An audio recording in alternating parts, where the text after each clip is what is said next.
Hey there, welcome to Professor Purl, a YouTube channel about knitting.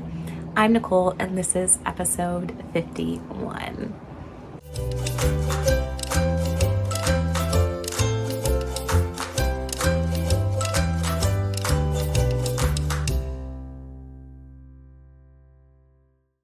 I'm sitting on my porch in the Pacific Northwest of the United States in Oregon, and it is a really nice day. It's like the perfect porch weather, get your knitting out kind of weather, and so I'm really excited to chat knitting here on the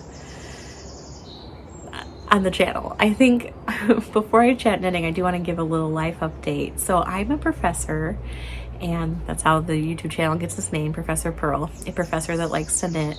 And it's the end of my spring semester. So this is final exam week. So I gave my last final exam yesterday. I'm caught up on grading. Said no professor or teacher ever. This week's really a different schedule for me. I really thrive on routine, but there's all kinds of events. Like on Monday, I had my first doctoral student that graduated, and the master's in doctoral program has a separate graduation. And then yesterday was senior celebration. And then this coming weekend, I have graduation. And so it's just like lots of time to celebrate students. And I love that. And my semester is coming to a close. So it's this like transition period from like what was to what's going to be. And for me, I know not for everybody, but so for me, it's got me like excited about like new projects, what's next. And there's this little sweet spot because I'm also a mother and my daughter's in kindergarten, and there's this little sweet spot for me now where my work is ending, like my university semester is ending, and she's still in school, so I'm going to have some free time, and I'm really looking forward to that in ways I can't describe for crafting. Like well, not just crafting, I'm hoping to do some walks, read, and craft. There's like 3 weeks of that overlap. Now, in August, that'll be a little bit troublesome because I go back to work before my daughter goes back to school. So there's gonna be some time where she's not in school and I'm teaching. And so, you know, I'm not gonna worry about that. All right. And since routine's out of order for me this week, I just thought I'm gonna start talking about acquisitions. And I always say that to the end, but I'm just so excited about my acquisitions. I was like, I'm just going to change up the order of this episode. Everything I'll talk about will be linked below. But yeah, I'm going to go acquisitions and then my works in progress because I feel like it.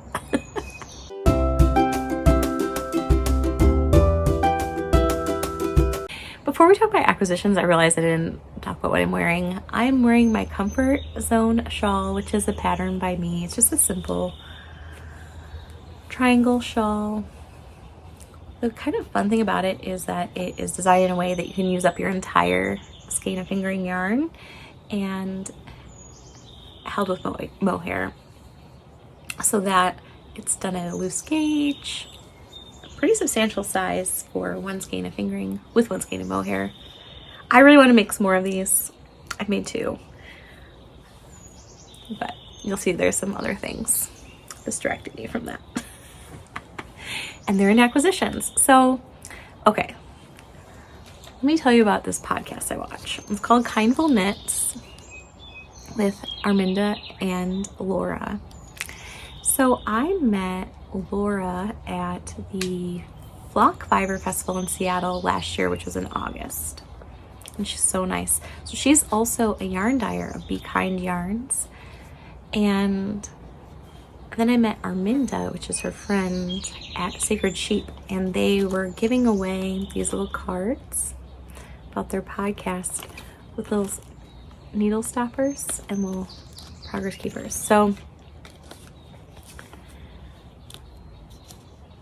Laura's yarn, Be Kind, Always Be Kind yarn, like you should go check out her website because it's got a beautiful story behind like why she dyes. And I've really gotten into Arminda and Laura's podcast kindness. I actually totally suggest that you just like stop what you're doing right now and probably go check out their last episode. I was just like laughing.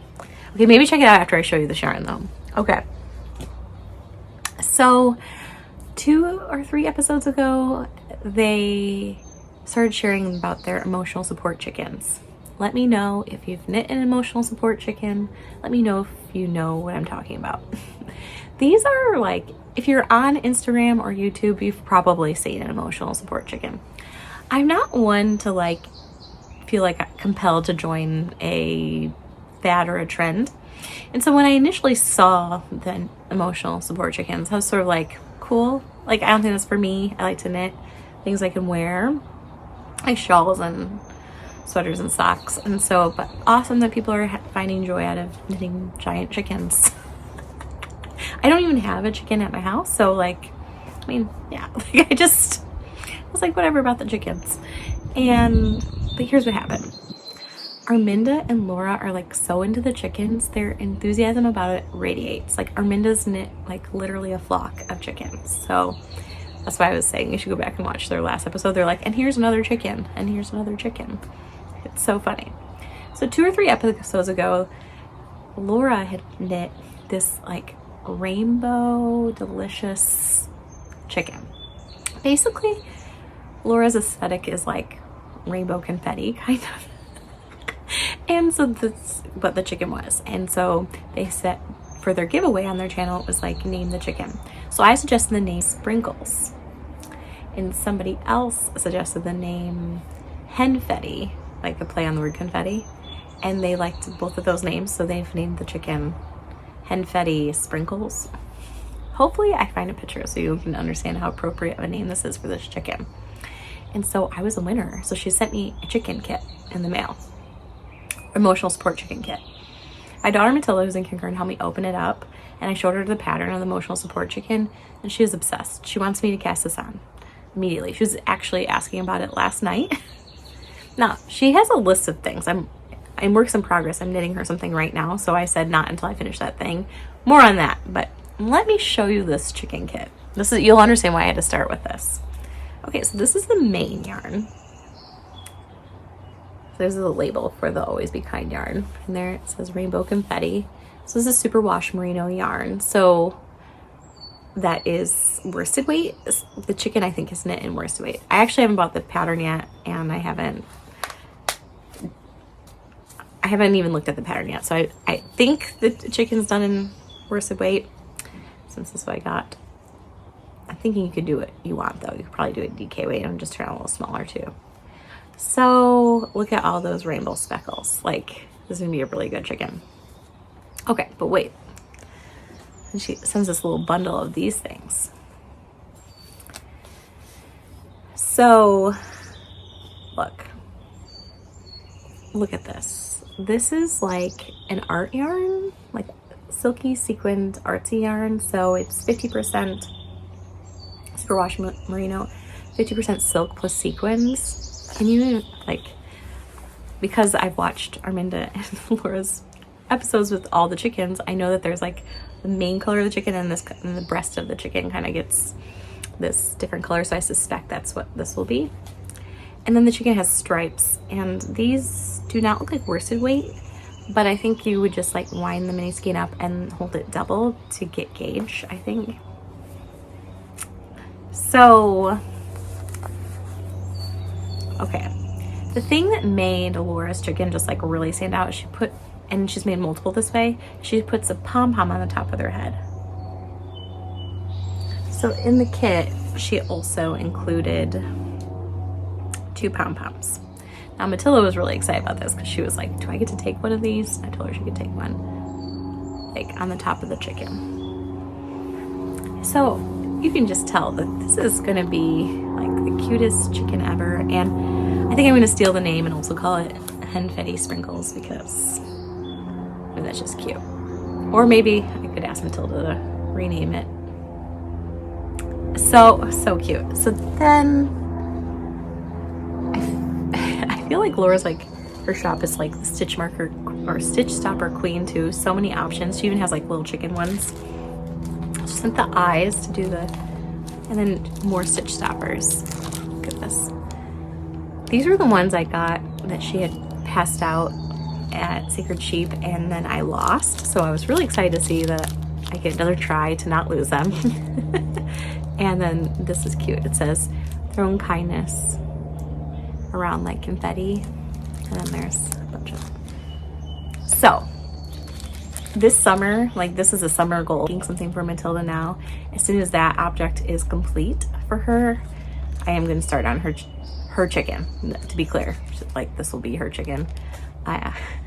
Hopefully it can be a sheared chicken because I think it's really cute too, but Matilda's like dibs. She like opened this up and she was just like, I need a chicken. Okay. So yeah, you can see why I needed to share this. So let me know about the chickens. Are you on the chicken train? Like, are you knitting a chicken, or like, are you like Arminda? Have you knit a flock of chickens? Oh, I also watch Granite State's Stitches, Lauren, and she's knit a chicken. Maybe Lauren planted the seed for this. I don't know, but I remember she named her chicken Beefy, or her child named it Beefy, and I just thought it was so funny. But I still didn't feel compelled at that moment to knit a chicken. It was Laura and Arminda, and I went from like not even feeling like knitting it to just obsessed. So anyway, I'll stop talking about chickens. 8 minutes about chickens. Stop it. Okay. So this came in the mail yesterday. Cute. I wanted to like leave it here like this. Okay, I'm gonna open this and like edit out the crinkling. Okay. I first learned about Yarnaceous fibers at Flock Fiber Festival because Maggie of Yarnaceous Fibers shared a booth with Emily from Fangirl Fibers and Pacific Knit Co, like the doodle patterns. Oh, and come on, a dinosaur logo, does it get better than that? My nails kind of look good with this yarn. Okay, so I was so mind blown, but Maggie either knit or had a sample knit in my shawl that I designed called Wool Gathering for Flock in this base here, which is a new base of hers. And it was just like humbling to see a yarn dyer who has a really cool yarn line. Like, I don't know how to describe it, like make a sample. It was just such a special moment for me, to be honest. And so yeah, so then she and I were chatting and she sent this to sponsor another design and I'm really excited about it. And so this is her new base, which is Cosmo Cash Lace. So it's 82% fine merino wool and 18% cashmere. Such an interesting blend. So 82% fine merino wool and 18% cashmere. So I think that's a really special base because some people find mohair to have some prick to it and they don't like it next to skin. And so then some people will then use Surrey alpaca, but some people are allergic to Surrey alpaca. So like, what if you're allergic to Surrey or mohair, or you need an alternative? So this is a really cool alternative to a mohair or a Surrey base because it's just wool and cashmere is quite soft. So that fuzz factor is just incredible. And then this is the fingering that is like the same colorway but like a different base. You can just see how the dye takes up on the different bases, so different. It's like a little moodier here and very vibrant here, which I think will be a nice play. And so for my design idea, I asked for 2 skeins of this. These are 50-gram skeins, and then 1 skein of this. And so the main shawl is going to be holding the single and then striping this in. So I'm really excited to do that this summer. And I don't know if I'm being over ambitious, but I would like to design this soon. Like, get on this as soon as possible. I did it last year. I designed a shawl in the month of May and then had it tested June and July, and then it was released at Flock in August, and I just bought my tickets to Flock Fiber Festival in Seattle. Let me know if you're going. It's, I think, I'm gonna get the dates wrong. I'll put the dates here, but it's in August. So I've purchased a weekend pass. I've booked a hotel. I'm actually sharing a room with Melissa from Stitches Be Slippin'. We've never met in person, and we're gonna share a hotel room. And I feel like, even though I've never met her in person, I feel like I've known her for years and years. And so it doesn't even seem weird to me at all that we're sharing a room that we've never met in person. I feel like she's a really good friend, and I'm like so excited to be sharing a room with her. And I think, I could be wrong, the Saturday of Flock Fiber Festival is her birthday. Like, so it's a really fun birthday celebration to be at a fiber festival. And like, I think Flock's gonna be really, really cool this year, and I'm really excited to go. Some people have asked me if I'm going to Rhinebeck or not, and I'm not. Like, it's just expensive to go from the West Coast to the East Coast, and so the fact that like Flock is on the West Coast, like, it's really nice that I can just like drive there, and my expense being the ticket and a hotel room that I'm sharing with my friend. So, okay, back to this. I want to knit a tip to tip shawl, some I-cord edging, mostly garter, and then a little bit of texture stripes. That's the plan. I'm really excited about it. And this is the yarn, and it is going to be so good. Maggie's like, pick out a color. I was struggling because there's so many good colors. I'll show the other color. I was like, really like, this color is so amazing. But ultimately, I think I picked this one because I was thinking for a shawl next to skin, this might look nice with my skin. Yeah, so I'm really, really, really excited to kind of dig in some designs this summer now that school's out. I have like a lot of ideas, and this is one I'm like the most excited about. So thank you, Maggie. Thank you. I have actually no idea if Maggie watches this, but thank you.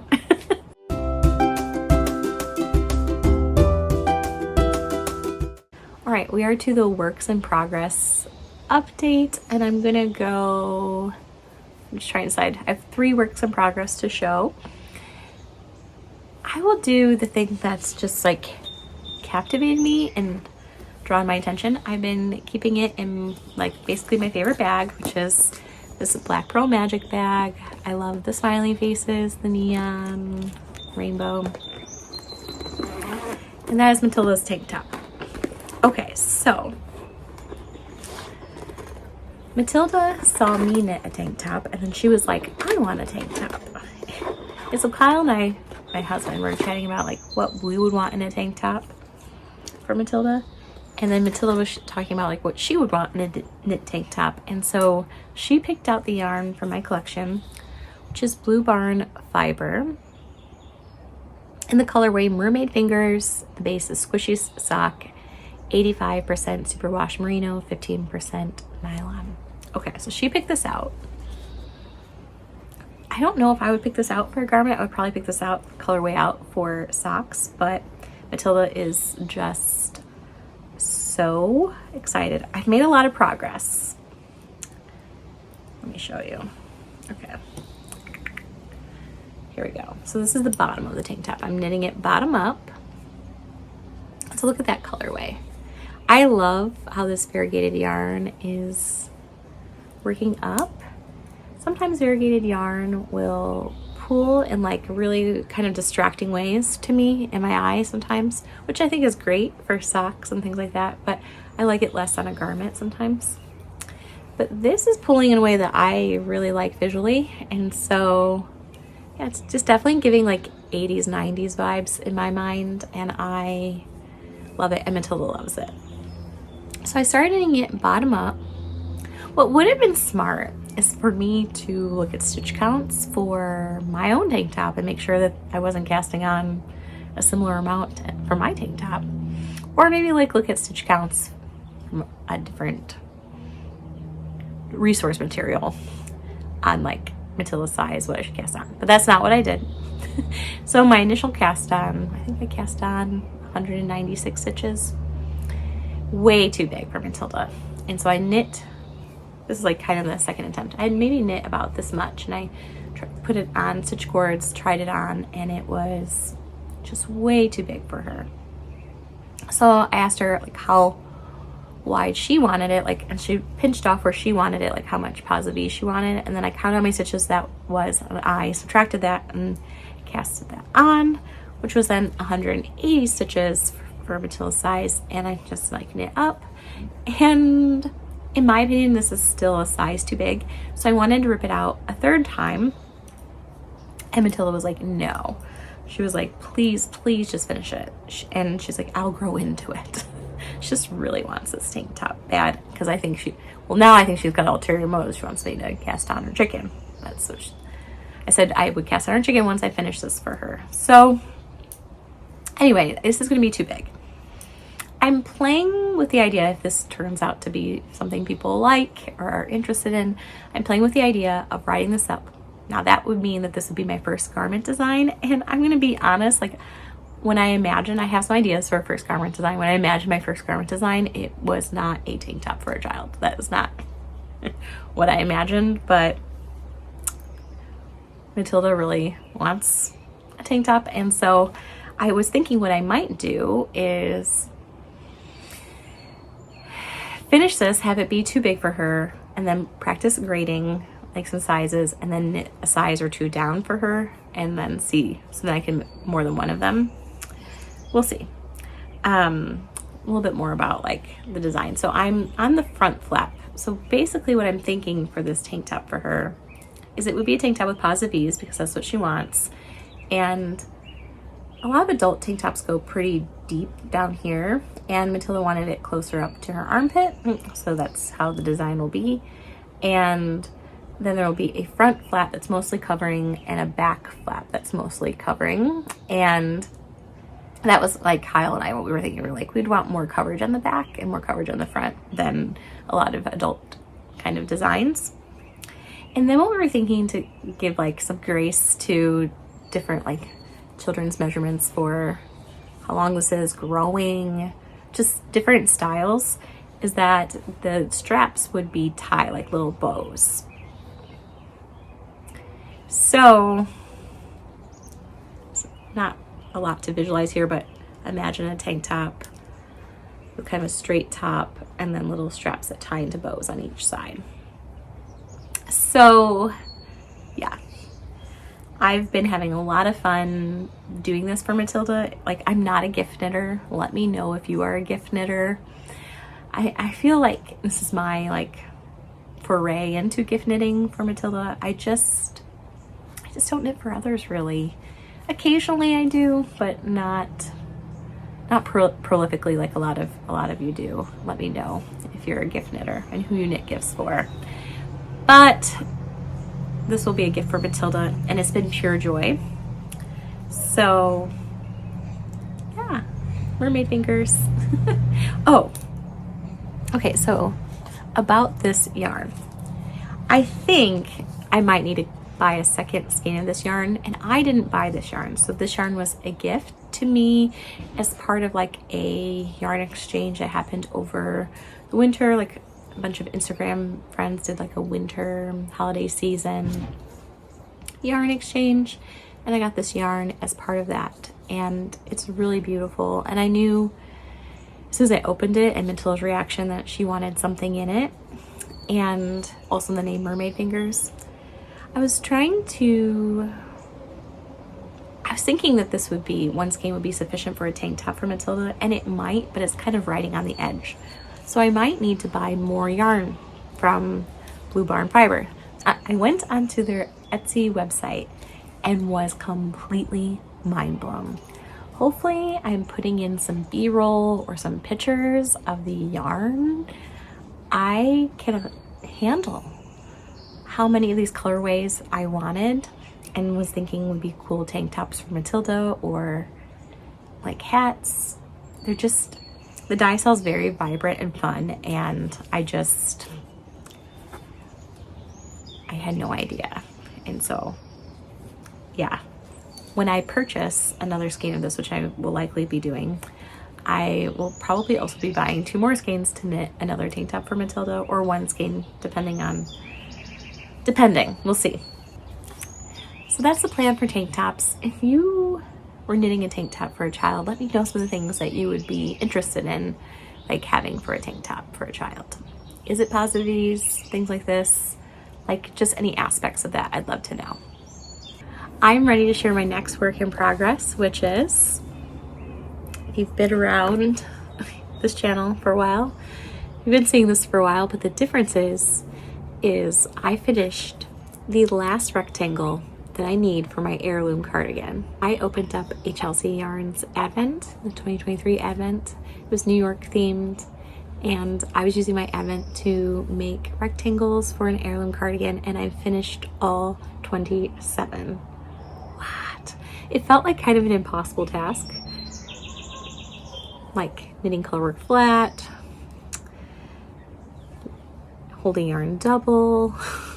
I didn't know if I would persevere through it, but I did. I'm so excited.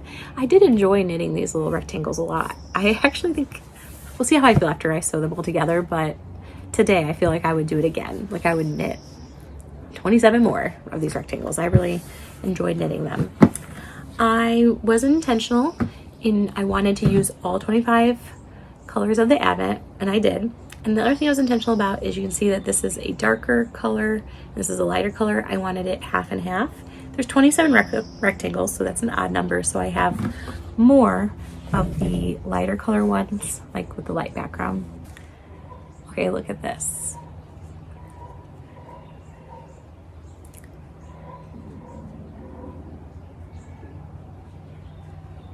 It's just really beautiful. I love that one. I love them all, and I love that they're all different. And I love that I used all 25 mini skeins. This colorway here is, there's a main skein that I used.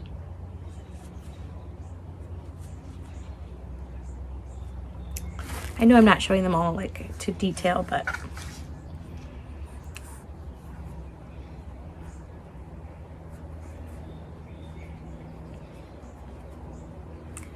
all right, I don't know if I will do this or not, but as I mentioned, there's this kind of sweet spot where I'm done with school or the university, classes out of session, and Matilda's still in school, and this is going to be fiddly, and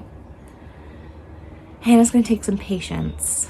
And so what I'd like to do, we'll see if I do it or not, is I'd like to devote a whole day to sewing these together. I was thinking maybe Monday.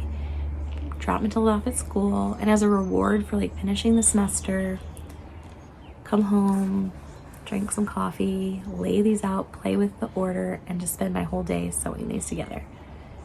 Maybe you sew faster and it wouldn't take you a whole day, but it'll probably take me a whole day. I don't know, I'll let you know, but 27 things. I don't think knitting the sleeves will be challenging for me. I think if I can get over this hurdle of sewing, it will be incredible. So Monday, message me on here, message me on Instagram and say, what are you doing? Are you sewing your rectangles together? Because right now I don't have anything work-wise on the calendar. I'm caught up on my work. I mean, I have some writing projects that are always lingering, but that's just like the life of a professor. Oh, this is like a little hat box that I was keeping all my Advent stuff in, and it's been nice for storing the project. I'm so excited. That's gonna be, I would like to have that as a jacket this fall, like that. I would like to have that as a jacket. It would be like a perfect, I know it's called a cardigan, but it's gonna be oversized and funky. It reminds me of this children's book by Dolly Parton. Let me know if you've read it, or if you've read it to your children or your grandchildren or children in your life. But it's The Coat of Many Colors, and I love Dolly Parton, just a side note. And she donates books to children. It's called like Imagination Library or something. And you can sign up for it. And from birth until age 5, Dolly Parton sends your child a book in the mail every month. And so I did that for Matilda. And so Dolly Parton wrote this book about her coat of many colors that her mother sewed her, and I love that book, and so has Matilda. And this, as I've worked on this, it's really made me think about that a lot. I'm gonna think of Dolly Parton a little bit while I wear it. Okay, my last work in progress update is kind of a non-update.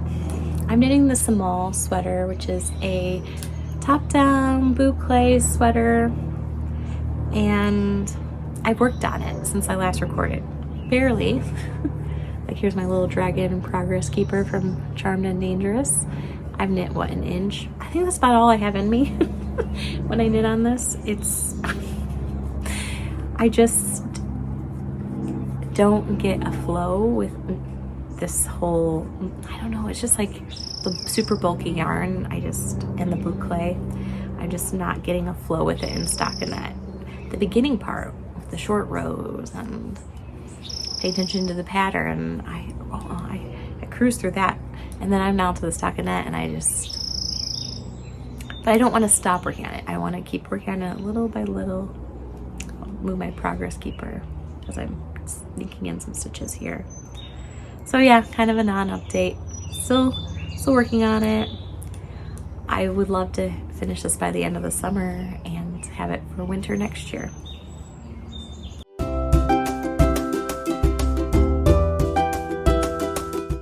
We are to the personal section of the episode. In case you're here for only the knitting content, I'm going to be knitting while I chat, but there's no more knitting content from this point forward. Thanks for watching. All right, what have I read? Well, I've only finished one book since I last recorded because it was the end of the semester and there wasn't a lot of time for reading, but I did enjoy the book. The book is called Bride by Allie Hazelwood.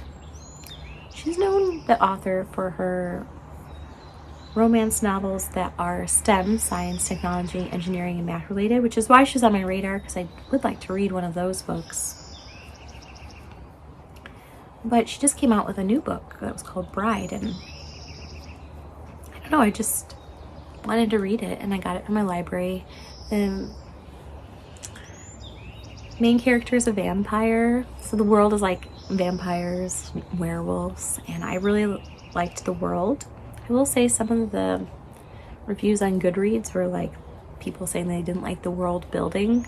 I don't think there was much world building. It was just kind of this assumption that like humans, werewolves, and vampires live together in the same world and they have these alliances, and it's a slight world building. I would agree with reviews that it wasn't strong world building, but I liked it. That wasn't off-putting to me. I think I mentioned it last episode that I had started reading it. What I didn't know at the time when I was reading it on my Kindle, and I really enjoyed reading it on my Kindle. I don't know how far I was, but it was approximately 67% of the way in, between 67 and 70% of the way in on my Kindle. The book got really spicy. And I think my critique of the book, and I did rate it kind of low on Goodreads, was like, it felt like, I mean, when you're reading a romance, you know you're gonna get a spicy, but it felt weird. Like it was, I felt uncomfortable sometimes. Because I mean, one of the characters is a werewolf. Like, I don't know what I'm trying to say, but it just, yeah, it was a little cringy for me. So I don't, but I did like it. So I don't know. This has been my review on books lately. It's like, I liked it, I didn't like it. But, so anyway, I think my next book, I need a little break from romance, but I'm rereading Iron Flame, so it's fantasy, but it's also a romance, so I didn't really escape the romance yet. So I'm almost done with part 1 of Iron Flame. I have already read all of Iron Flame, but I am rereading it.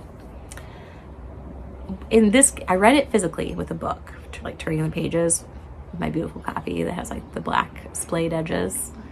So I read it physically. Now I'm listening to it as my form of reading. I wanted to reread it, even in the capacity of listening to it, because it was mind-blowing, and I just need to look for clues while I wait for the third book.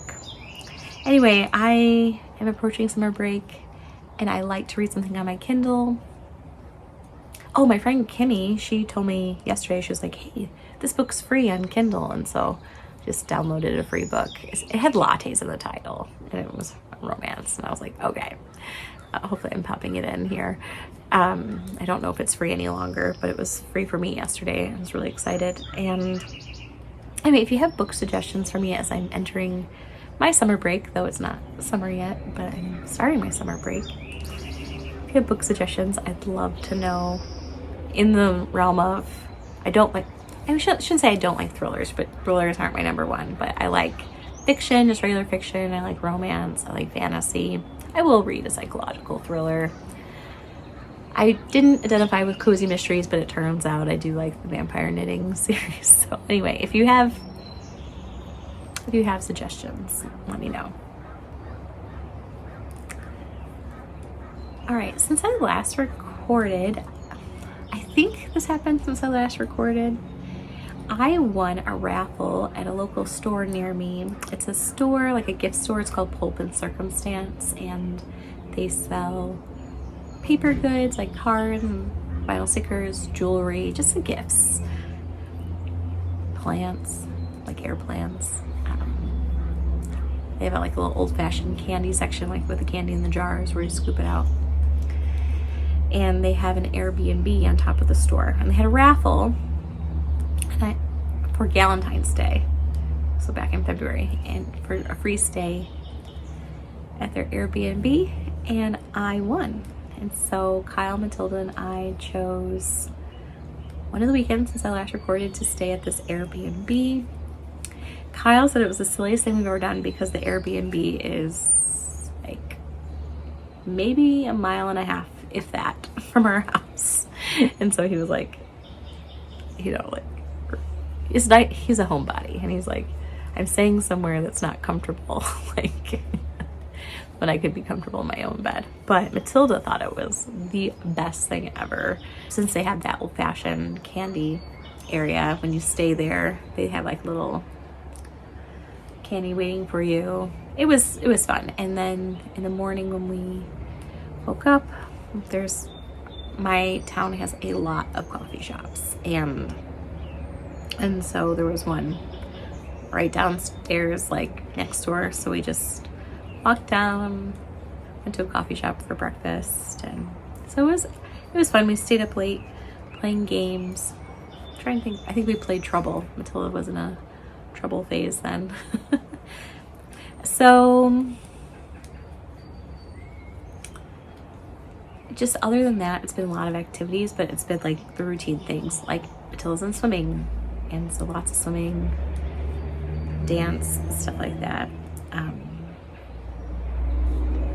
She's been really enjoying swimming a lot, and also her dance, because she's got some showcase coming up in June, so she's been preparing for the final dance. We had dance pictures where you wear your recital outfit or showcase outfit for pictures.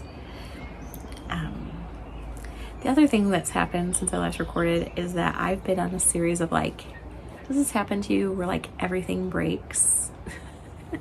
Like my car had a major issue, check engine light was on, brought it in, huge repair, bring it back. A week later, the check engine light's on again. I think, oh, maybe it's one of the parts they fixed. No, it was another issue. So another large car bill. And then my air conditioning broke, which isn't like a big deal because it's not like really hot, but it is a big deal because it's hard to get people to come out to fix your stuff. Feels like it's been one thing after another breaking. Well, anyway, I was kind of like complaining a little bit about everything breaking, and my friend Trisha, she's a swim mom, she goes, that's champagne problems. And she's right. As we end, let me know if you have any knit along requests this summer. I'm not sure if I'm gonna do a knit along this summer or not. I'm just sort of in the, maybe I'll do one, maybe I won't. Part of me thinks there's so many good make alongs happening this summer, I don't need to have another one. The other part of me thought like maybe we would do one. Last summer we did a tank top along. That was really fun. It motivated me to knit my first tank top, the outline tank. Anyway, I'm not sure if you would be interested in some sort of summer make along. If you have ideas, let me know. If you'd be interested in another tank top one, let me know. I definitely am thinking about the summer because I'm entering this time of summer break, though it's still very much spring, very much like that perfect majestic sit outside without a jacket on but you're not overheated weather, or on my porch with a shawl. So I hope you're enjoying your knitting, and thanks for hanging out with me today.